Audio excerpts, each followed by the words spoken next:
సింహాసనాలు పురుషుడి జన్మ హక్కుగా భావించే కాలంలో ఒక మహిళ తన తెలివి, శక్తి, ధైర్య సాహసాలతో చరిత్రను తిరగరాసింది.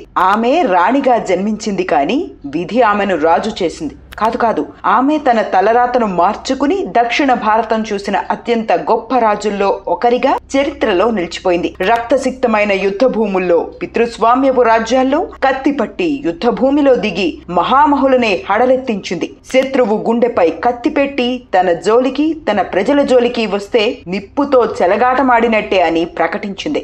ఆమె తెలుగు జాతి గర్వం, కాకతీయ సామ్రాజ్యపు వీరవనిత, ధైర్య సాహసాలకు మారుపేరైన Rani Rudramadevi. And this is her heroic life story.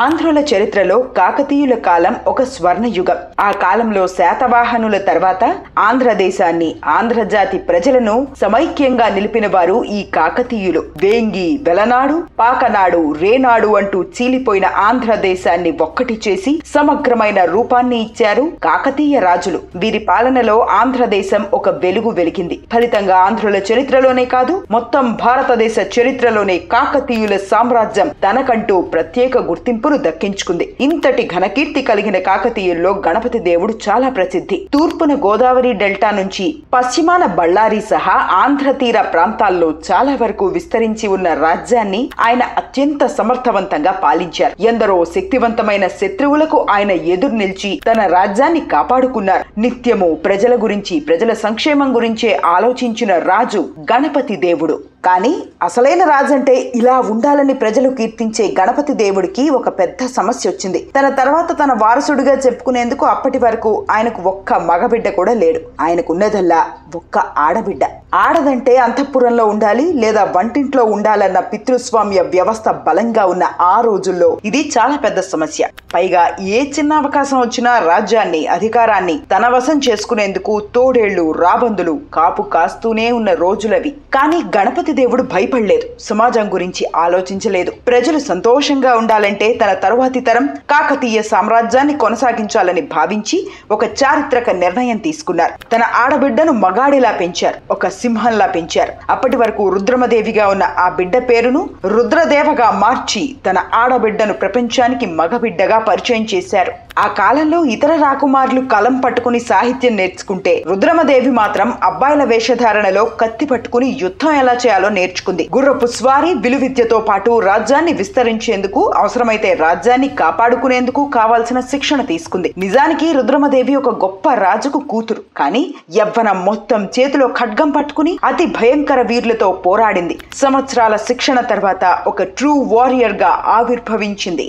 Ganapati దేవుడికి వయస్సు మీద పడింది. సమయం ఆసన్నమైంది. అప్పటి వరకు తనకు వారసుడున్నాడంటూ ప్రజలను, సామంతులను నమ్మించిన గణపతి దేవుడు 100 మంది వీరులు ఒకేసారి వచ్చిన మట్టి కర్పించగలిగే ఒక వీరనారిని తన వారసురాలిగా ప్రకటించారు. రుద్రదేవను రుద్రమదేవిగా పరిచయం చేశారు.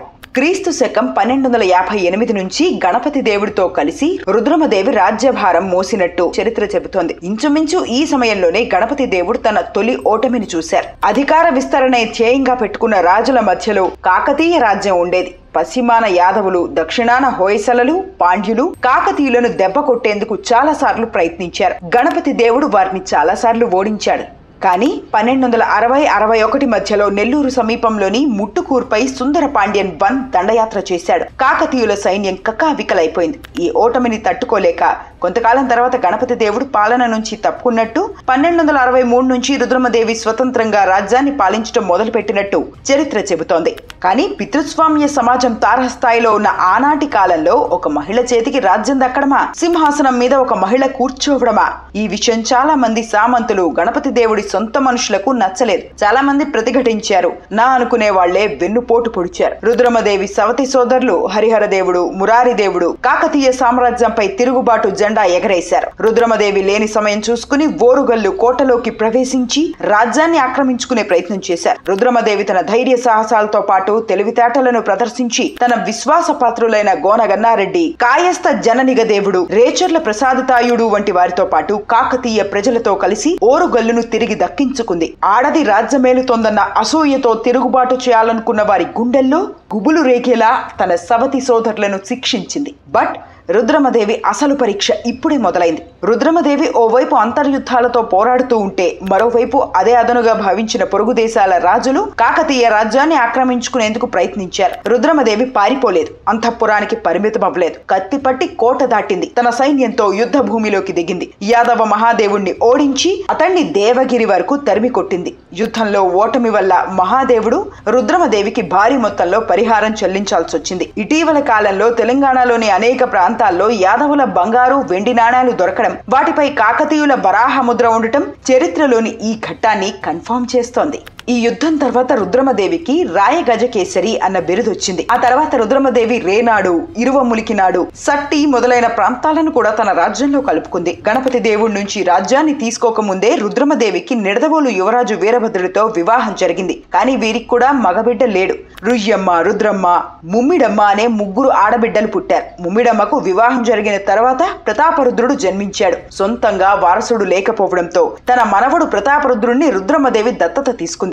గణపతి దేవుడు జీవించి ఉన్నప్పుడే ప్రతాపరుద్రుడు రాజ్య వ్యవహారాల్లో పాల్గొన్నాడని చరిత్ర చెబుతోంది. 1966లో రుద్రమదేవి తండ్రి గణపతి దేవుడు, ఆమె భర్త వీరభద్రుడు మరణాలు వారియర్ క్వీన్ ని కుదిపేశాయి. కానీ ఇతరులు తన బలహీనతను చూస్తే ఆడజాతిని అవమానిస్తారని కష్ట సమయాల్లోనూ బాధను, కన్నీళ్లను దిగమింగుకుని ధైర్యంగా నిలబడింది.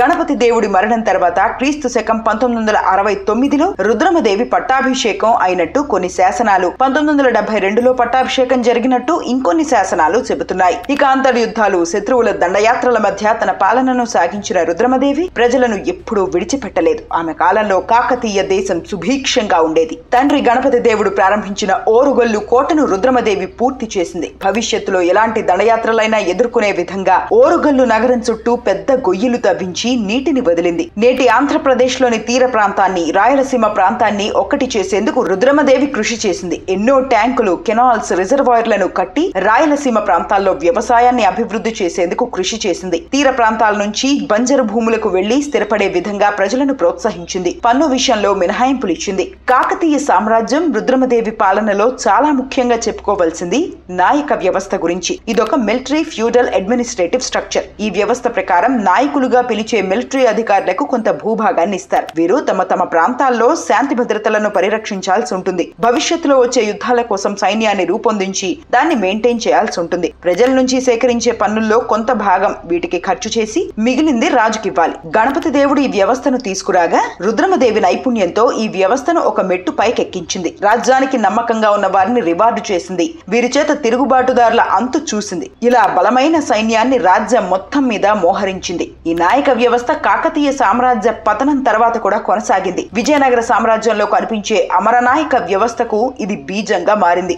ఇక కులాల పేరుతో విడిపోయిన ప్రజలను ఒక్కటి చేసేందుకు కూడా రుద్రమదేవి ప్రయత్నించింది. ఇందుకోసం పరిపాలనలో మిలిటరీ రోల్స్ లో వివిధ కులాల వారిని నియమించింది. కులంతో సంబంధం లేకుండా రాజ్యంలోని ప్రజలు తమకు నచ్చిన వృత్తిలో ఉండొచ్చని చాటింపు వేయించింది. ఫలితంగా అప్పటి వరకు వ్యవసాయం చేసిన వారు సైన్యంలో చేరారు. భూమి లేకపోయినా వ్యవసాయం చేయాలనుకునే వారికి భూమినిచ్చింది. ఇలా ఒక మహిళ నాటి సమాజానికి ఎదురు నిలిచింది. రుద్రమదేవి పాలనలో ఓరుగల్లు సాంస్కృతిక సాహిత్యానికి కేంద్ర బిందువుగా నిలిచింది. తండ్రి గణపతి దేవుడు ప్రారంభించిన ఆలయాలను ఆమె పూర్తి చేసింది. ఆయన పూర్తి చేసిన ఆలయాలను బాగా చూసుకుంది. రామప్ప ఆలయం, 1000 స్తంభాల గుడి, స్వయంభూ దేవాలయం, పద్మాక్షి ఆలయం వంటి వాటిని చెక్కు చెదరకుండా చూసుకుంది. ఇక అప్పటి వరకు సంస్కృతంలో ఉన్న లిటరేచర్ ని తెలుగులోకి తర్జుమా చేసేందుకు రుద్రమదేవి కృషి చేసింది. ఆమె పాలనలో శాసనాలను తెలుగులో రాయడం మొదలుపెట్టారు.